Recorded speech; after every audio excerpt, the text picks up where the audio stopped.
Hi, I'm Denise O'Malley, the founder of You Define Wellness, and we're bringing to you the Defining Wellness Confab. And if you've been following along, you know that we have 49 presentations that we are recording over an 8-day period of time to bring to you some of the wonderful health and wellness experts that I have gotten the honor to meet in the course of doing business as You Define Wellness. And today we have one of those that is absolutely fantastic, and my mouse just died on me, so I'm going to introduce her and let her get started, and then I'm going to you'll see that the screen that I have up will come down. So my pleasure to introduce you all to Sierra Frost. Sierra owns a company called Invitation Wellness, and Sierra, thank you for doing this today. I'm so excited to have you on here and hear what you have to say, and I am turning it over to you. All right. Thank you, Denise. Thanks for hosting this, for bringing together so much information in one space. A challenge in the alternative health world. So I really appreciate having that all together. I want to talk about the number one mistake people make while trying to heal or trying to change a habit. So, oh, the slide switched to Megan, but that's okay. It's awesome. So the number one mistake that people make, and it'll sound counterintuitive, is focusing on the intention to change something or the intention to heal. And I'm going to tell you a little bit about that, and then I have a story to illustrate it. So what that does is when we focus on the body that we want, or the being that we want, or the happiness that we want, whatever that change is, what it does indirectly or subconsciously is it also sends the message that we're not good enough right now. That how happy we are right now isn't good enough. The way we look right now isn't good enough. The pain we have or don't have right now isn't good enough.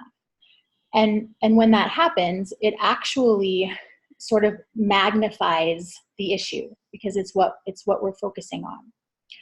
And to illustrate that, I'll tell you right now, my life is pretty simple. It's pretty happy. I love the work I do. I have a great community. I have a great relationship with my parents, with my family. I feel healthier than I probably ever have before, but it wasn't always that way. A few years ago, I got up one day and I looked in the mirror and it was like I didn't even recognize who I was. And I knew at that moment I was addicted to drugs. I had a dysfunctional romantic relationship. I had really hardly any relationship with my family, with my parents. I didn't have any friends. I was working, but it wasn't really fulfilling me. I was just kind of going through the motions. I was going to school, but still just going through the motions. I was really unhappy, and I had a lot of pain in my body. And I didn't know what to do about it. And so what I did first was I decided this has to change, but I don't know how. And so first I decided, well, if I just get up and I look at myself in the mirror every day and I say, I love you, then eventually that will have to come true. If I just force it to come true, it will come true. And for almost 2 months, I tried this. I would get up and I would look myself in the mirror and I would say, I love, and at that point in time, I couldn't even make it through the word love. I would just break down. I would be sobbing. I would be sitting on my bathroom floor in tears because I didn't feel the words that I was saying. The forcing it wasn't working for me. So I found someone who could guide me, could help me with my mental health, which in turn helped me with my physical health. And that was really what turned things around. But when we talk about self-compassion, I want to define it because a lot of times we get confused with the word self-esteem, with the word self-love, and it's different than that. Self-compassion is about accepting the state that we're in that moment, and knowing that despite whatever state it is, that we are still valuable and we are still lovable people, no matter what state of being that we are in. And furthermore, if I took it even like a level up, I would say that it includes asking questions, being curious about that state, about the pain, about the depression, about whatever it is that's going on in that situation, so that we're able to receive the gifts.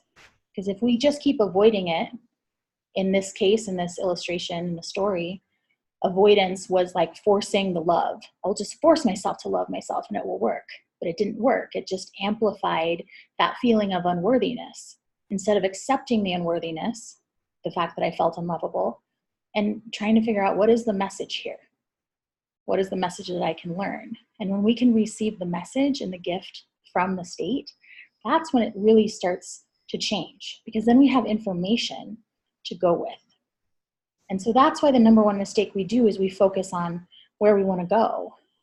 And it's like repelling it away. Does that make sense? Mm. Yeah.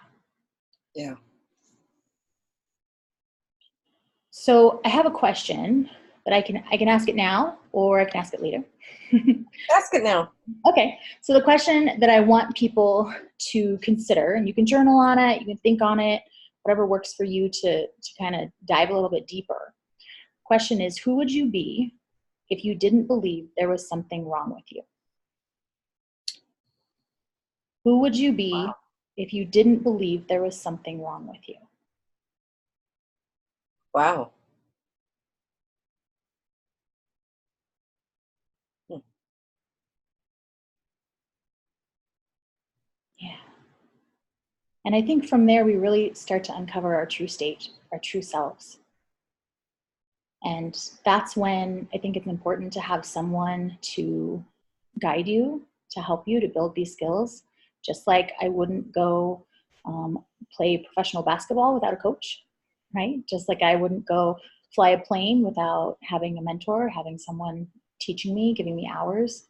It's just like that. So finding a person who can help teach you about how to use self-compassion is super important. Super important to be able to implement those things, take action in your life. What questions are coming up for you? I have a lot of questions coming up. I rarely hear, I'm surrounded by hundreds of health and wellness professionals, and I rarely hear anybody talking about compassion, much less self-compassion. And it's such a that question you asked was a really deep question. And I'm thankful at this point in my life, my answer to it would be just who I am, because I've come into myself. But 4 years ago, I would have had a whole bunch of other answers to that question. But this is just a really big thing. So, I know you're going to be going into this more, but my question is how does one, aside from, okay, everybody should go to Sierra for help with compassion, but, how would one even start on that journey of finding out, well, okay, I now recognize the fact that I do not have compassion for myself. Who do they turn to for help? Yeah, I think that's what I mean when I say find a person who can help you. So some therapists will use this, and I should address, you said that hardly anyone in the health world is talking about self-compassion. Self-compassion is scientifically proven to be the number one predictor of mental health wellness. It's the number one predictor, and a lot of us aren't talking about it. So there are some Buddhist practices. You could definitely look up that. You could look up some monasteries near you. You could look up some mindfulness practices, some meditation. Meditation is one form of mindfulness. I want to be clear on that because some people are not drawn or actually kind of repelled to meditation. So mindfulness can be practiced without meditation as well. And then there's some psychotherapists. Like this isn't something I made up. It's something that other people know about.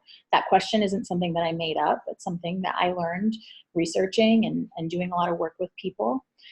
And it works with people who are in psychosis. I've used it with people who are actively in psychosis. It works with people who are having suicidal episodes. It works with people with depression, people with bipolar disorder, people with body pain. So I'll tell you, the first thing I would suggest is talking to someone, is finding a workshop. Obviously, you can talk to me when we show my info. You can go to speakwithsierra.com and set up a phone call with me, and I can help you. But self-compassion has 3 different components. So it's being present in the moment. So that's the mindfulness piece. It's like, no matter how uncomfortable we are, maybe we have a painful emotion, maybe we literally just broke a bone or something, and we're in that pain. And most of us, what happens is we dissociate from our bodies, or we distract ourselves, which is fine in the moment of crisis. Like, if my leg is broken, I'm going to distract myself until I get some sort of painkiller, right? But eventually I'm going to have to treat that trauma. I'm going to have to treat whatever impact breaking my leg had, or it continues to impact me, right? So being able to be present. The second one is humanity, common humanity. So the fact that I can tell you that I cannot guarantee everyone in the world has experienced love. I can't guarantee they've experienced happiness or joy. The only thing I absolutely know that everyone has experienced is suffering, because that's part of being human. We all have that in common. And so to recognize that that's a common theme, that with every single person, doesn't matter how much our ideologies are different, we always have that one thing in common that connects us all as a human race. So knowing that we're not alone, that common human connection. And then the third piece is self-kindness. And self-kindness is different than self-care. It's different than self-love. It's like if a friend of mine came to me and said, I'm feeling so unworthy that I can't look at myself in the mirror and say, I love you. What would I say to that person? A lot of times in our heads, we're like, oh, well, that's stupid, and clearly you are better than that. Or you love yourself. Look at your job and look at what your life looks like from the outside. Or how could you not love yourself? You're so talented at XYZ, right? That's not what we would usually tell our friends, hopefully. We would be kinder than that. We would say, hey, I really care about you. How can I support you? Or how can I help you through that? So if I wrote myself a love letter, or wrote myself something kind, would it look the same as how I would tell other people? That's the best kind of bridge that I've found to be successful. When we don't have the self-kindness, it's easier first to think about how we're being kind in other ways, with our pets or with our friends, and then turn it around and see how we can apply it to ourselves. So I know that's a lot of information, which is why I recommend having a guide, is because it can be like a lot. And a lot of us, if we haven't practiced being present with our emotions, which is true for so many of us, we don't teach social emotional intelligence in school. A little bit in like early childhood education, a little bit in special education. That's my background. And then in general education, as kids get older, we just kind of figure, oh, we learned that in kindergarten. Well, no, we didn't. We're not very good at it. Like most adults in the United States, I should say, are not very good at listening, at dealing with big emotions. And so we get overwhelmed and we kind of shut down, or we kind of avoid it, right? So it's really helpful to have a person that can help us guide through that, so we don't have that overwhelmedness quite as much. So I have a question for you. Yeah. I think we all know someone in our lives who does not like themselves. And it's very obvious that they do not like themselves, either through the talk that they're doing, their negativity, their anger, however it may be exhibiting. So if you have someone in your life like that, how do you approach them and trying to show them that there's a way out of it? Mm-hmm. That's a great question. And my answer is don't. Don't approach them, because it's the same thing. Just like when we focus on healing or change ourselves, if we focus on changing someone else, even though we might be totally right in that they'll be happier and maybe they'll make more money, they'll have better relationships, like all these wonderful things will happen in their life. You're right, they will. But when we focus on changing them, even if we don't say it directly, right? There's still energy, there's still nonverbal communication that we have. What we're saying is, I can't love you in the state that you are, right? Okay. This love isn't unconditional, which then makes it a business arrangement, really. That's a different topic. So what I would say is the very best thing that you can do is model it.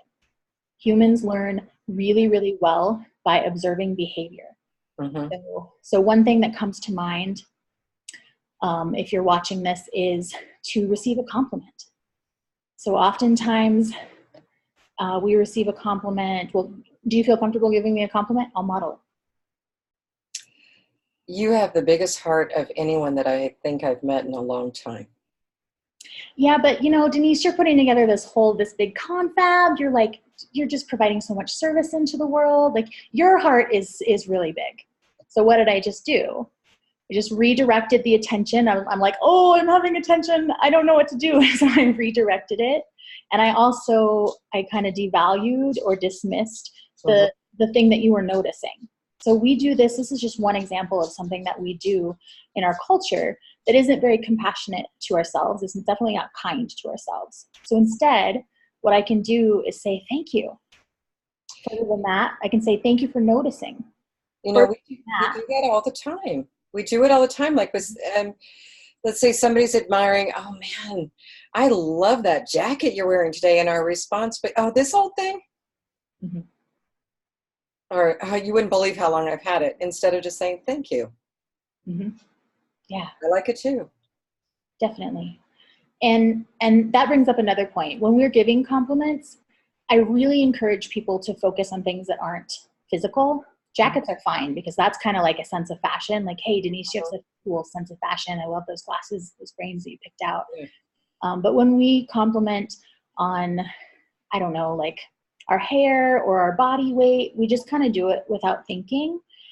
But it's this sense of like, okay, so my value is tied into what I look like.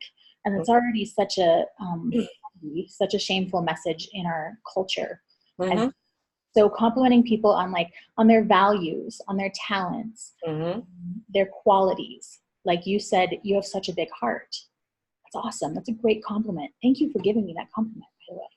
Yeah. Can I share a personal story? Of course. That goes along this way. So many years ago, in marriage number 1, I was married to a gentleman who always had issue with my weight. And, you know, I fluctuate between 2 sizes. Mostly, I'm at a weight that I'm very, very comfortable with, and I've always been comfortable with, but I've never been a skinny mini. And he was all over me about, pointing out to me other women who were skinnier, or I would eat something and he'd look at me, you know, that's going to sit on your hips. And so I did the radical approach, and I paid for one of those weight loss systems where you get the food that is delivered to you. And I lost 40 pounds, and I was a skinny mini. And everyone would compliment me about, oh, you look so good. And what I heard was, oh, you look so good now. You didn't look good before. And the funny side of the story is my ex-husband said to me one day, he said, well, if you ever gain that weight back, I'm going to divorce you. Guess what? I gained the weight back. We divorced. But, you know, that's what you're talking about in the compliments. It's really resonating with me, because that's how I would hear it when people would compliment me on my physical appearance is, oh, I didn't look good before. And yeah. Yeah. And to take that even a step further or differently, at one point in time, I lost 100 pounds. So that was like almost an entire another person. Yeah. And it was like, I lived in a really small town in Alaska at the time.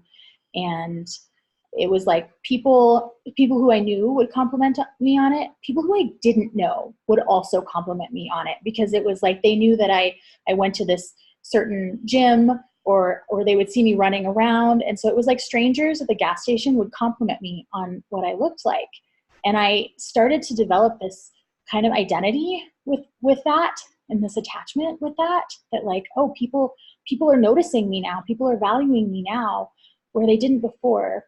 And what was actually developing at that time was what presented as an eating disorder, and definitely an addiction to exercise.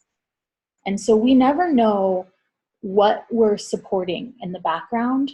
So it's really important that we are really clear on qualities and values and talents for other people, to say, like, because those don't change as much.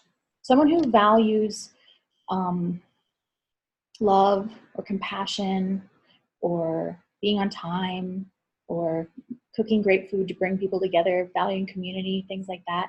Those are really, really deep and true commitments. And normally when we can support that, we're really supporting the true person. So your title is How to Use Compassion to Transform Your Health. What do you see as the side benefits of self-compassion? Yeah, I'm so glad you asked. So one of them is that I can extend that to other people. It's really difficult to extend compassion if I'm not feeling it first. If I don't feel that, that's when we tend to get like jealous, envious, kind of catty, especially women, because we have this sort of sense of competition. So it's like, well, my heart isn't as big as hers, so I don't know if I'm really worthy enough to hang out. And then it comes out in this like kind of snarky way. So that's the first thing. But other results, I'll just share some results for my clients without sharing their names, is I've had people say that they were having like one person had a heart palpitation issue. The doctors couldn't figure out what it was. She kept getting all these tests. We did some work in self-compassion. It went away. Somebody was using a lot of painkillers for some pretty intense issues, like physical disease issues that they were having, and they were able to cut it in half. I'm not a doctor. I'm not suggesting that you change your medication or your dosage. I think you need to check with your medical professional first. But these are just some things that have happened. A lot of people report having better, more quality relationships. Sometimes you lose relationships along that path, but if you're losing relationships because you are giving yourself more compassion, they probably were not healthy anyway. So that includes with parents, it includes with romance, with friends, and really, I mean, relationships are everything. It's like you have a relationship with the checkout person at the grocery store, with your mail person, with the person who does your hair, with all of your coworkers, with your boss, with your friends, like everywhere you go throughout the day, with your pets, you have relationships everywhere. And so that might be the most impactful thing is relationships, but I also see it a lot with physical health. Unexplained pain, things like that tend to go away when we can give it self-compassion and learn a little bit more. Awesome. So that tone we heard means that we need to be wrapping it up. So what do you want to include that we haven't yet? Is there anything? No, I think we've given a lot of information tonight. So I think the only thing I would do is restate this question for you guys to consider and journal about. And if you want to dive deeper, contact me and we can do that. I'll give you a free session. We can do that. So the question, who would you be if you didn't believe there was something wrong with you?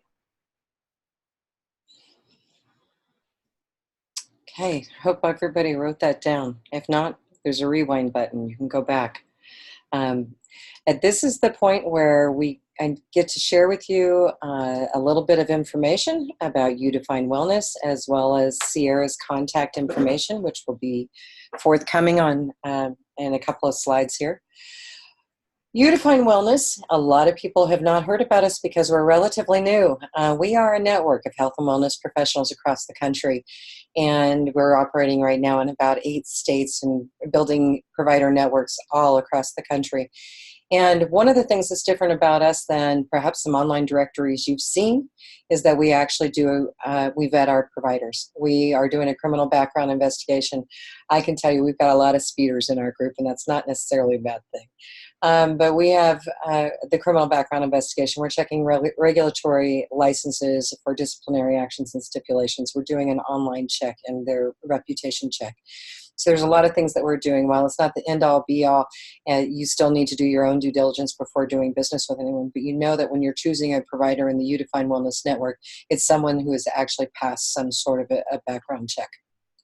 And with this network of health and wellness professionals, we can do things like put together a program that's an employee benefit program to give employees of companies access to the services that they want from over 130 different modalities. We can put together an education catalog of topics of health and wellness, and we can even do worldwide sessions. And so if you have lunch and learn that you want to bring us in to the workplace or some sort of a community group or even a school, we are available. We do have people who can come in and teach on topics that are absolutely mind-blowing. And we also have, for individuals, retirees, self-employed, and those who are not on our employee benefit program, we have a way for you to also save on health and wellness products and services with our Healthy Living Savings Card. There is a one-time fee, and that is cut in half right now until August 1st for those who want to sign up for the Healthy Living Savings Card and enjoy savings at Health and Wellness Professionals. This is a brand new product. We are growing. We're adding our providers to it every single day, so just know it is growing, but it's one of those things that you can share with everyone in your family to enjoy discounts, as well as your neighbors or friends or family or anybody else that you want. And all you have to do is just go to youdefinewellness.com, check out our website. The other thing that we're doing, and we talked a little bit about mental health in this session with Sierra, and we're all about helping when a crisis has hit the workplace. And, in Colorado, we're not immune to hearing about these mass shootings, unfortunately, and that is a workplace as well. And we know that they're told to bring in the counselors and the psychotherapists, and that's good, but it's not enough, because emotional trauma, physical trauma, it resides in the body if not treated. And it can crop up in some way days, weeks, months, and years later. So we can bring in a team of health and wellness experts to help out in the workplace. And we are forming as a nonprofit organization so that we can provide these services for free if we at all possible. And so if you are interested in helping us fund this nonprofit that we're getting set up, I just encourage you to go to paypal.me/youdefinewellness and make a contribution of any amount that you wish. And join our conversation on July 24th, where we actually are talking about the Holistic Healing Crisis Support Team. And here's Sierra's information, her phone number and her website. We didn't even get to her podcast, but she does have a podcast called Speak with Sierra that is launching here. Search for it. Sierra, where will people find your podcast? Yeah, the podcast is actually called Recover. Oh, Recover. Sorry. Recover. Thank you. Yeah. So if you want to dive deeper, go to speakwithsierra.com and book a call with me. If you want to learn about the podcast or other like online things or free things that I give, that happens all the time. Just follow me on Facebook. You can find me under Sierra Frost. I'm also on Instagram. It's just not as easy for me to share things there. So Facebook #1, Instagram #2. And I really look forward to connecting and supporting your help. Well, I thank you for joining me tonight and sharing this. It was a great topic. It was a great way to end today because this is being recorded at the end of my day. And I love the topic. Thank you very, very much for coming on and sharing about self-compassion with everyone. Absolutely. Thank you so much for having me, Denise. And for those of you who are viewing this on YouTube or wherever else you may have found the link, we encourage you to go over to YouTube, put You Define Wellness in the search engine and find our channel on YouTube. We're going to have all 49 of these presentations uploaded. They are being uploaded now.